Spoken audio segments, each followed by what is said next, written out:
September 1 മുതൽ 8 വരെ മാതാവിന്റെ ജനന തിരുനാളിന് ഒരുക്കമായി ക്രൈസ്തവരായ നമ്മൾ 8 നോമ്പ് ആചരിക്കാറുണ്ട്. കത്തോലിക്ക സഭയ്ക്ക് വിശ്വാസികളുടെ ആത്മീയ ജീവിതത്തെ നയിക്കുന്ന നിരവധി ആചാരങ്ങളുടെയും പാരമ്പര്യങ്ങളുടെയും ഒരു പരമ്പരയുണ്ട്. അതിലൊന്നാണ് 8 നോമ്പ്.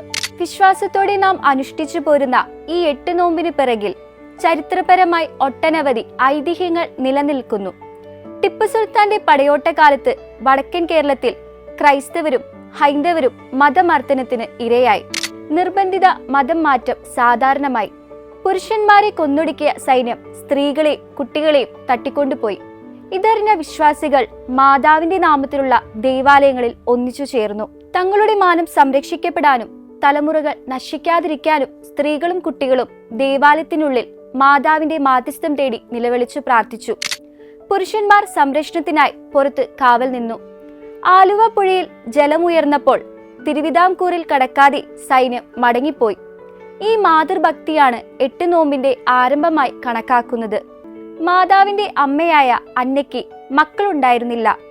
അന്ന നേർച്ച നേർന്ന് 8 ദിവസം നോമ്പ് നോക്കി ജനിച്ച കുഞ്ഞാണ് മറിയം എന്നൊരു പാരമ്പര്യ കഥയുണ്ട് ഈ 8 നോമ്പിന്റെ പിന്നിൽ.